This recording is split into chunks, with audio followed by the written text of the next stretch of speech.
Well, hello everybody out there in Ireland. This is Chris from agentslegacy.com with another exciting episode of My Talking Head. We have yet another very early house announcement that Halloween Horror Nights Orlando and Hollywood have both made. This is Hollywood's first announcement and Orlando's second announcement, obviously. And it seems we have a little bit of a theme going here. 70s horror films. First one, obviously, was Texas Chainsaw Massacre. And today, it was officially announced that The Exorcist, the classic William Friedkin film, The Exorcist, is coming to the event this year. Very excited about this house, but also very nervous about this house. I'll get to that in a minute. But I'm actually very glad that this announcement was not something that could have potentially happened today. Not a fan of that property, and I'm still holding out hope that that does not happen this year. But nevertheless, we've got The Exorcist today, which I think actually surprised some people. I think a lot of people were expecting this other house to be announced, and that obviously did not happen. There was a lot of misdirection going on Twitter, which I actually really kind of enjoyed because it really threw people off. But I think most savvy people probably realized, they were just kind of messing with people's heads and stuff like that.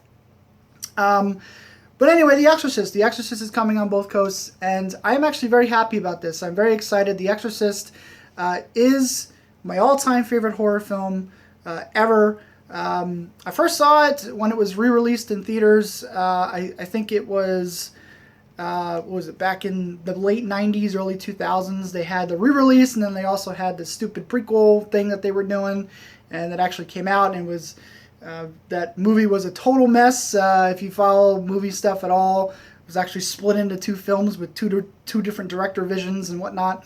But yes, first time I saw it was back when it was re-released. And it's truly the only horror film that I've ever seen that gets under my skin. I really, it is very creepy, it's very atmospheric, it's very disturbing, and I own the film, but I refuse to watch it. It's one of those movies where I have it, I just gotta get up enough courage to actually watch the movie. But the house itself could actually pose some challenges for Horror Nights, and Mike sort of hinted at this on the blog, where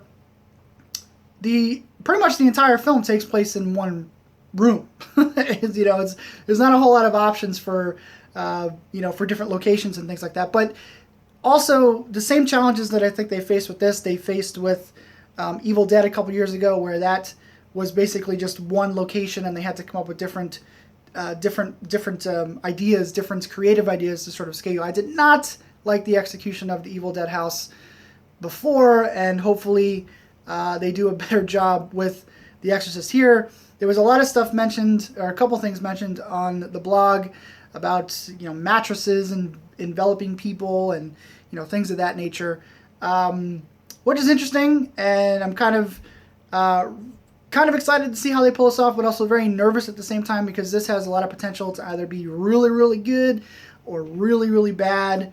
And if it's done in any way like it was with the Evil Dead house, this could be a very disappointing house for me personally, but very excited to see how they pull it off. We know that it will be in a soundstage. That was revealed on Twitter earlier, which is interesting because you would think that something like this would be more of a what they said about Texas Chainsaw, where they wanted closer quarters. But I guess in a soundstage, it offers them a lot more opportunity to do special effects and things like that.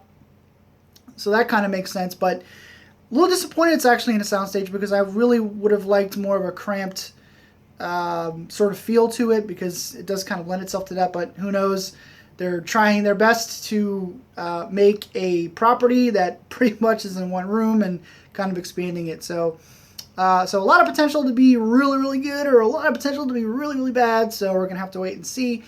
Really early announcements, guys. These are, I have a feeling that these are to try and curb any leaks that might be coming out there. We had the rumored IP lineup or whatever. People, there's people trying to leak stuff all the time, so they might be trying to get ahead of the game.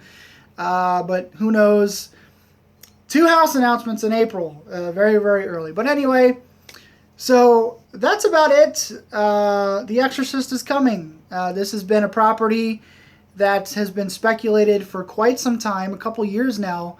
Some people have speculated that this was coming, but I don't think a lot of people saw a Exorcist shared property announcement today. I think A lot of people thought The Exorcist was coming, but it was going to be strictly a Hollywood property, but that is obviously not the case. And I'm still holding out hope that the property that a lot of people thought was coming today is not coming. But anyway, so The Exorcist, do you guys like it? Do you guys care? Comment. You can, follow me on Twitter and Facebook and the other things like that. But I gotta run, guys. I'm actually in a rush. So I will see you guys later.